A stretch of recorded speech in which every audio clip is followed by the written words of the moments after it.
Well, nice to see you again. Thank you for returning to follow me with the journey that I found myself in with needing a hip replacement. Um, I am a person with cerebral amyloid angiopathy, which is a brain disease that there is no cure. Uh, Probably, if you're already subscribed to this channel, you're probably already have C.A.A. or you have a family member that has C.A.A. And I think this is something that I never expected to find myself in. I have constantly spread the word that I'm not allowed to take blood thinners, anti-inflammatories, but I've never actually found myself in a position yet where I needed them to know that. The medical practitioners, paramedics, I haven't got into that point yet where I've ever needed to tell them since being diagnosed in 2020. So here I am now, and if you've seen the other couple of videos, first of all, we thought it was spinal stenosis, maybe hips. Never really thought it could be a hip, but here we are. I have a hip problem, and now I need a hip replacement. Now, with my surgeon, and we live in Australia, so I'm only going to speak about my journey, what my surgeon has said to me. And so if you find yourself in this position, you need to ask your neurologist questions. Make sure you tell your hip surgeon you have C.A.A. And if he doesn't know what it is, because I always say, I have C.A.A., Cerebral Amyloid Angiopathy. Do you know what that is?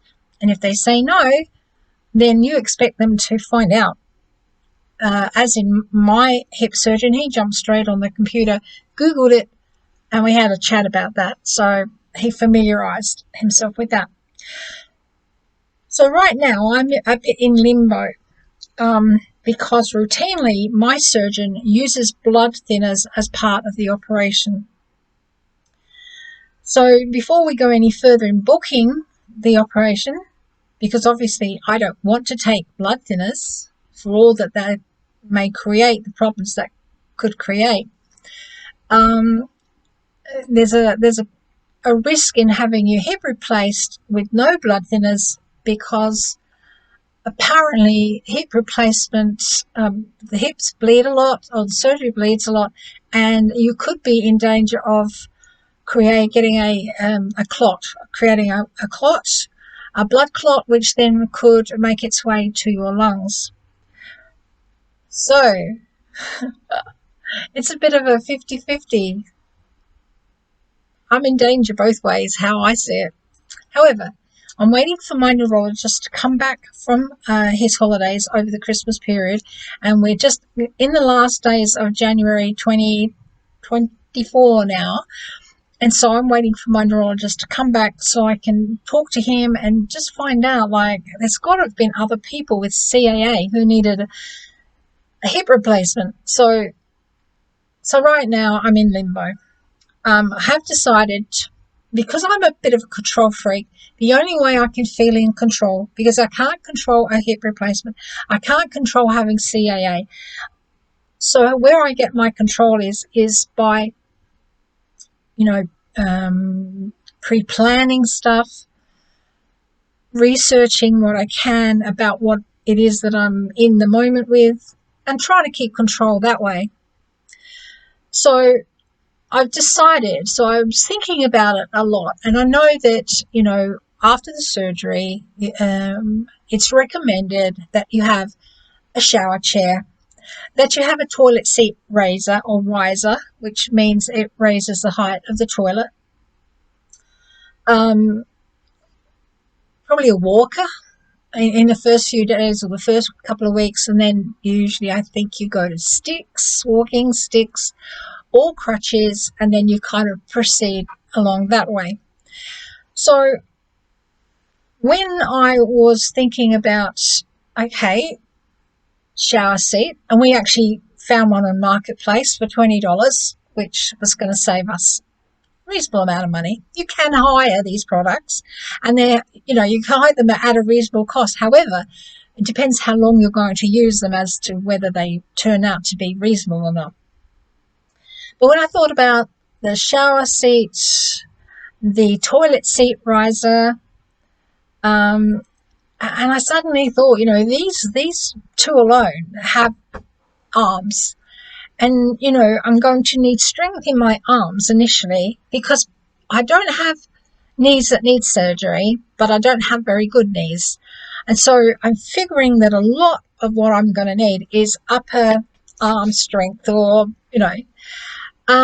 and so I decided that I would start doing some pre-op exercises for my arms. So on this video, I'll just show you a couple that I've started doing. They may or may not be right. They may not be the right exercises for what I want to achieve. I don't want to be Hulk Hogan.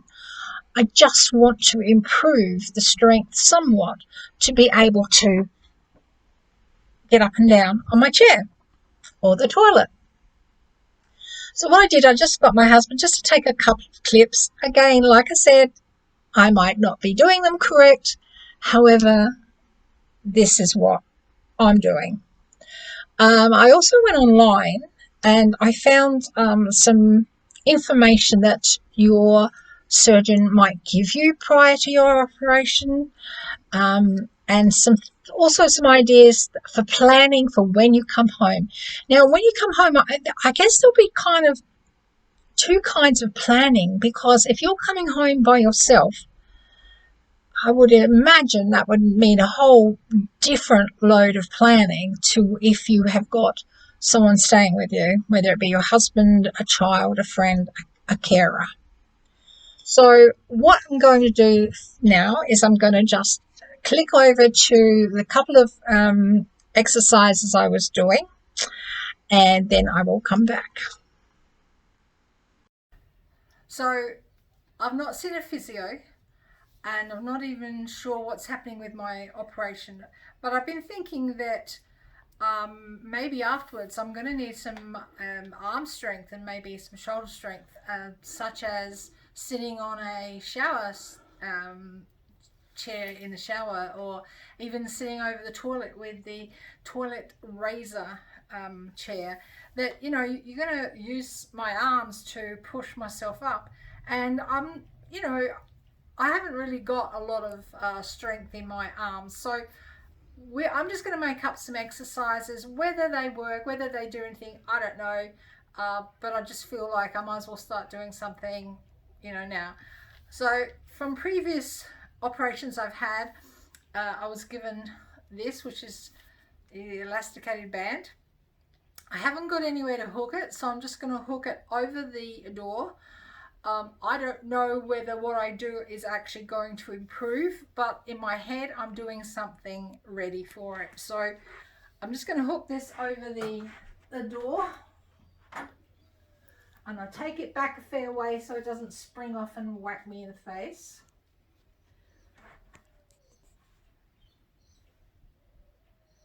And it's a little bit of like resistance. I'm just pulling it straight down in front of me. And I'm not pulling it towards me so that it doesn't slip off the door. I've been doing, at the moment, because I've just started, I've been doing like 20 downward strokes like this. And then just reaching out. And this one pulls slightly towards me, and you can sort of feel this in your arms. I've been doing 20 of those. And then what I do is I've been putting my foot on this and making sure I've got a solid grounding. I step on it with my foot, and then I've just really been pulling it up as far as I can. Keeping in mind that if I feel it slipping out of my foot, I'm just going to let go of this. So I do 20 with this arm, 20 with this arm. Now, in a week's time, I'll increase that and I'll go up to like 30 of everything. And I've also been doing, I've got some little dumbbells here. I've also been doing, exercise with the dumbbells, up with my shoulders in this way. that kind of thing. And I've also gone onto the kitchen sink and done some exercises there, which I'll show you how I do that now as well. Cut. Okay, so now I'll just show you what I'm doing as far as just trying to, again, strengthen my arms. So I just come out here to the kitchen.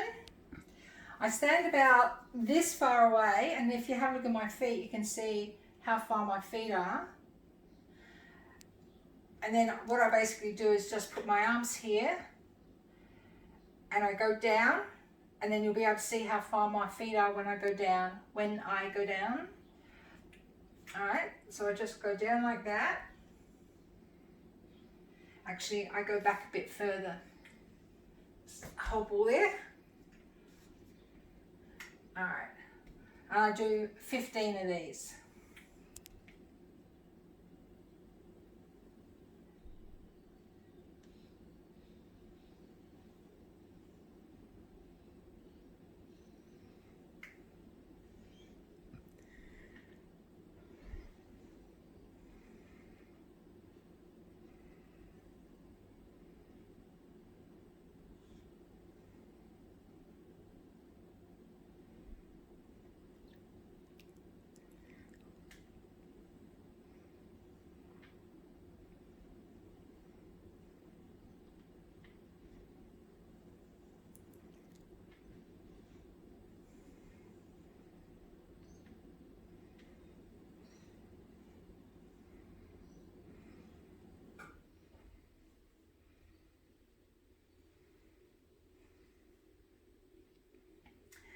Now, once I can do that fairly easy, I'll boost it up to 20.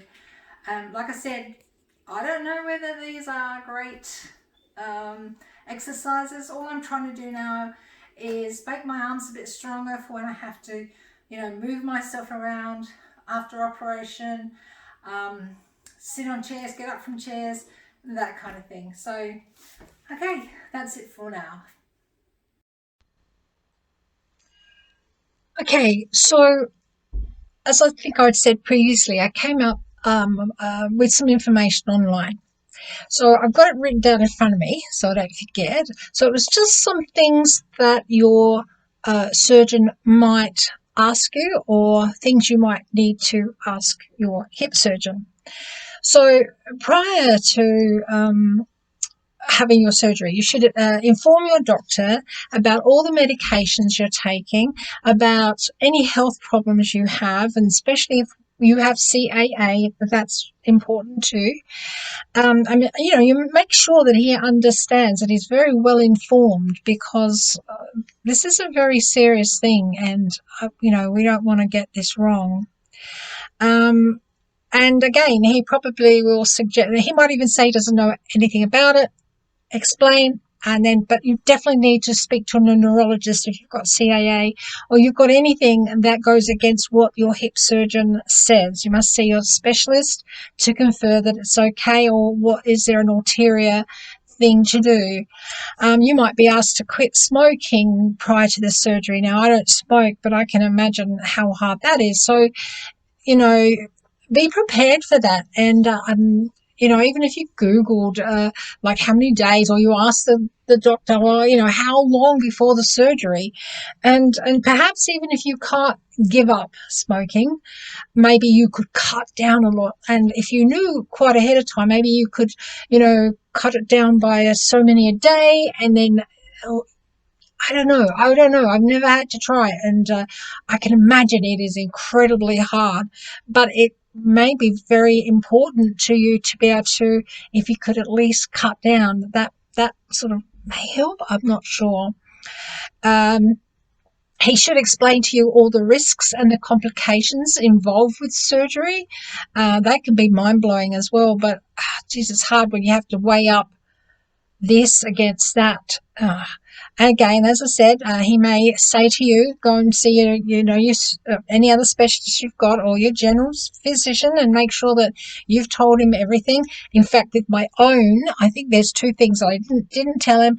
I'm not sure they're important, but I've got it written down that next time I see him, I will need to discuss that with him as well.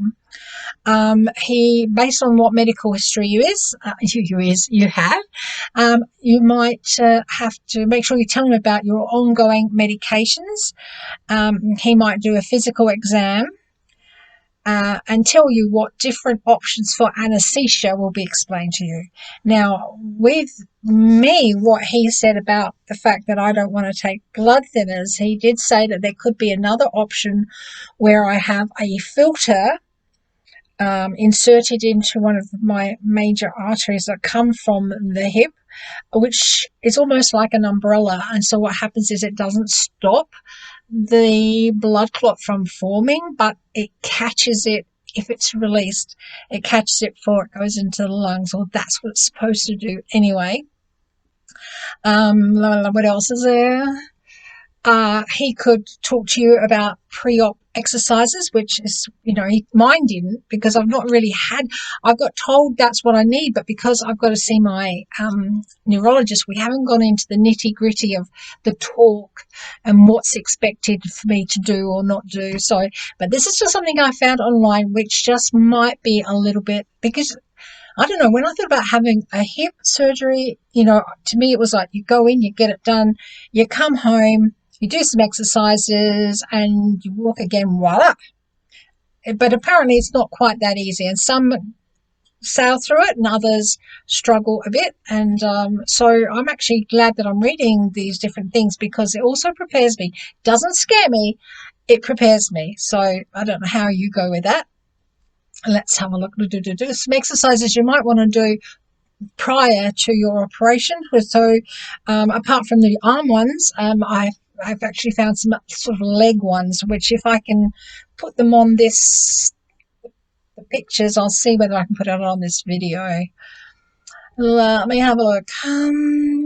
Again, before you come home from the hospital, if you can get someone to help you, because it's going to be tough. You're not allowed to bend. And I mean, if you've got a hip problem now, you take note every time you bend, how many times you drop something. Even bending down to pat your dog, there's a lot of bending down that you do, that you really do it without even thinking. So be prepared for that. Remove loose rugs and anything that can obstruct your walking path and cause falls or accidents. What else? You might have to move a bit of furniture around. Place all items that you regularly use, such as your remote controls, your medications, in easy to reach places, so that no bending. Untuck your bedding so that's easier to get in and out of the bed. If your bedroom is situated on one of the higher floors, it's advisable to try to temporarily relocate down to the lower level floor, so that you don't have to do any climbing. Try and get someone to come and stay at your house, at least for a while, with you. And, also get somebody that maybe can cook you some meals, clean around the place. And I'll just add this in here about preparing meals. I mean, if you live alone, or even if you don't, you can always pre-cook meals and freeze them. I've done that once before with my whole family. I had to go in and have major surgery, and I prepare all these meals. And when I come home, I was in hospital like 14 days, and there's all these food packs in the freezer. And they said, no, Mum, we just thought we'd eat takeaway every night. So Dad bought them takeaway every night. But funny but not funny, but it worked for them, so that was okay. Now, also, you may discover that we've become less active while we've had these hip problems, or even if, not quite as active as you can. And I don't know about you, but, obviously you favour a leg, getting people now. I think I'm from September, and we're the end of January. Now I'm actually getting people to do for me, because if you've got dogs, you know how many times you get up and down out of a chair when you've got dogs? Huge amount. for no reasons. But, we tend to not use the muscles that we're supposed to use. They become weak and don't perform well after you've had surgery. So it's all, often this is what I was talking about before, like trying to get ahead of the curve and just start it up before is a big problem for you. Just start those small, I think as well, if you can start doing pre-op, and even if you can find some post-op ones, and you start doing that, you're getting yourself into, because I am the worst person to exercise. I'm so worried about this actually, because I never keep exercise up, and I know it's such an important thing, but that's what I'm worried about. But what I was planning to do was try to pop the fan on, trying to get, my body used to doing this so that it's become second nature. What else have we got there? Having your hip surgery will correct the joint problem, but you'll need regular exercise program to strengthen and stretch all the muscles to properly support your new joint. See, I told you it's not just as easy as in and out. It can help your recovery as well greatly. So I've got some exercises here, which I'm going to try to stick in down below. You should try to exercise 1 or 2 times a day, every day before surgery, and work up to doing 10 to 20 reps of each exercise each day. And it says, which you might not even think of, just think of it, you should do it on both legs. And for these exercises that they've popped in below, which I'm going to try to get in, but I'm not sure if I can, exercise, laying flat on your bed is actually a good exercise to practice this. So I'll just leave that there for a minute, and I'm just going to go and get myself a coffee, and then I'll have a look and see what we've spoken about and if there's anything else that we might be able to just pop into this video. So why don't you go and run and get a coffee and we will come back to this. Right.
Well, I'm going to have a shot of putting those diagrams and the descriptions when I actually edit and put everything together. So I won't know right now whether it's worked or not. If not, Google it. I Googled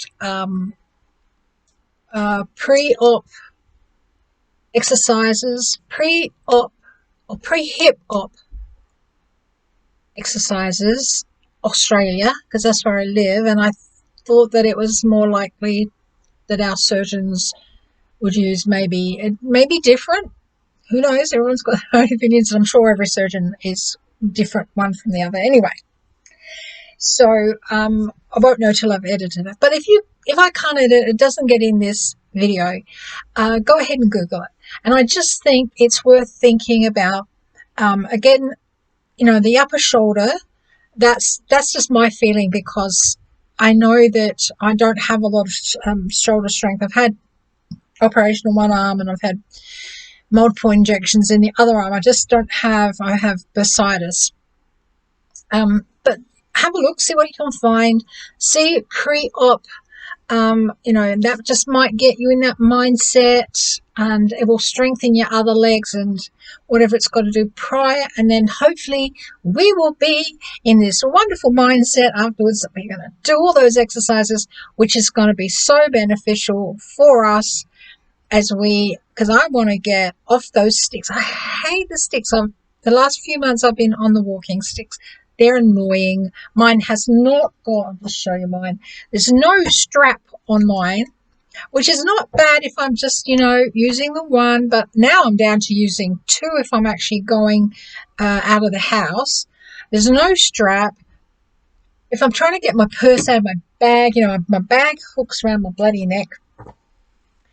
And it's really annoying, and I'm ready to get rid of it. I'm ready to get rolling, and I'm going, oh gosh, it's right to say that. I want to go in with a positive attitude, but I'm definitely scared of the conversation I've got to have with my neurologist, and I'm scared of the decision that I have to make.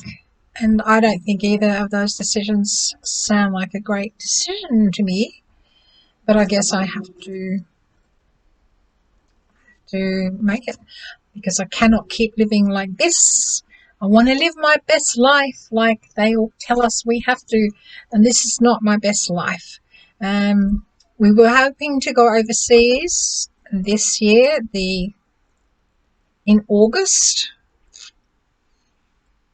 I'm not going to take the chance now, because for a start, so soon after hip surgery, with the mention of blood clots, and that even if whatever we decide, even if it goes well and I'm walking, and my neurologist has actually given me the okay to fly, and I haven't had a seizure for I think it's nearly 2 years, I think. But we do a lot of walking. The streets and the footpaths are not even, you couldn't even call them footpaths, to be honest. And if you've ever been to Thailand, you can understand what I'm talking about. Phuket, I don't think Phuket was so bad, but some of the other places we go. And most of our day is taken up with walking. And I just don't think the timing is right. So we've made the decision now not to plan our holiday for the end of the year. I think that's the best decision right now. I'm not under any pressure to get well and go. Mind you, in 2014, my sister had a hip replacement, and in April, late March, April the following year, she came on holiday with us, and she was climbing into kayaks and stepping onto boats, which, again, if you've been to Thailand, that's not as easy as it sounds. But I didn't really give much thought about her. She said she was fine to go, but reading so many, I've been on a Facebook page, reading so many opinions, I think it's just best for me just to give that a miss this year. Well, I hope you got yourself a coffee, and I hope it's tasty. And I drink, since I was diagnosed, I drink decaffeinated coffee, because for some reason, maybe it's psychosomatic, but when I started drinking after I was diagnosed, I don't know, I just always had, like, as if my brain was ultra stimulated. I can't really put it any other way. And it actually frightened me. So I stopped drinking coffee altogether, which I really missed, because although I drink tea, no sugar tea, black tea, it's still not as appreciated by myself as a cup of coffee. And then someone, Sharon from Canada, I think it was Sharon from Canada. I get all my best ideas from Sharon. I think it was her that suggested decaffeinated. Oh, I could be wrong, but I don't think so. So I drink decaffeinated. Okay, so thank you for joining me today. What I'm going to do in the description, I want to give the plug again for a patients-only Facebook page, which Sharon Fleming from Canada actually started up. And we found, she came up with the idea that we sort of thought that patients needed their own private space to be able to chat and talk and vent in a safe environment where it couldn't be seen, in all respect, to our carers. And it's doing really well. And I think there's a lot of people on it now, and there's 91 members as I'm looking right now. And I think it's a wonderful place. And we're still getting the information, but it's coming straight to us. Now, obviously, a lot of people with C.A.A. may not be capable of using devices and etc. And then it does fall on their carers. But there are other great Facebook pages for carers. But this one is just for our cerebral amyloid angiopathy friends who are diagnosed and need somewhere safe to chat. So it's called Cerebral Amyloid Angiopathy, bracket C.A.A., bracket support group dash patients only. Now, I'll just let you know there are some questions to answer. Now, these are to try to make sure that we don't let carers in, family members, scammers, and even researchers. And you'd be surprised how many people we have to reject because even though they read, the questions, we say, like, have you got C.A.A.? No, I'm a carer. And unfortunately, we can't accept. I'm saying we because Sharon has also asked me to be a co-admin, but Sharon does basically all the work. That's the joy of being a second in admin. You don't have to do a lot. But so it is great. I've shared my soul a couple of times. People have got the choice to. We all love our carers and we all love our helpers and we all love our family members, but they can never feel the way we feel having been diagnosed with C.A.A. And sometimes we need that quiet, personal, private space to do that. If you're here watching because you have a hip problem, I'm really glad, and I hope you subscribe to the channel and just follow my journey. But just to let you know, we are originally a channel for a diagnosis we've got called Cerebral Amyloid Angiopathy, C.A.A. But if you're here for the hip, follow me. Goodness knows what I'm going to find to talk about. My neurologist is due back at work sometime mid-February. I have left messages. If he doesn't get back to me, I actually have an appointment on the 19th of March where at least I can see him face to face. So I've still got a fair wait. Luckily, I do have private health insurance, which will get me through very quickly once everything gets sorted. That's about all. Enjoy the rest of your coffee. Enjoy your day. It's actually Australia Day here today, January the 26th. And for all of you Aussies, happy Australia Day.